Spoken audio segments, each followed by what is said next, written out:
If anyone has ever tried to tell you that you've changed, they're right. Well, probably not for the reasons they think, but on a more technical level. Our bodies are constantly changing as our atoms recycle and as our cells divide. Some of your body parts are just a few weeks or even days old. Just how long the cells in certain areas last depends on how much work they do and the type of environment they are in. For example, your taste buds have an average lifespan of between 10 to 14 days. But environmental factors, such as, say, piping hot coffee, could shorten that lifespan by quite a bit. As another example, your lungs replace the old cells with new ones every 2 to 3 weeks.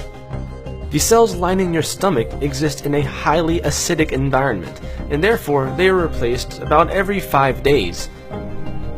Red blood cells live for approximately 4 months in the body before they are replaced. On the other end of the scale, some cells take much longer to regenerate. Your skeleton completely remodels itself and replaces all of its cells every 10 years or so.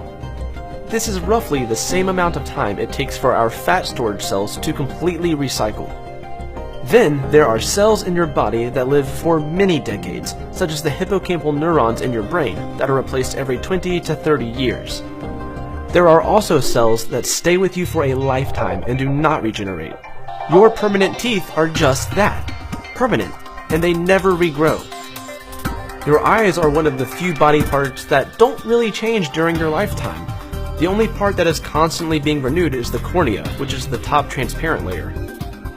Neurons in the cerebral cortex, the brain's outside layer that governs memory, thought, language, attention, and consciousness, stay with us from birth till death.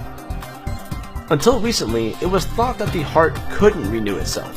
However, a study showed that our hearts have stem cells that can replace old heart cells with new ones at least 3 to 4 times over a lifetime.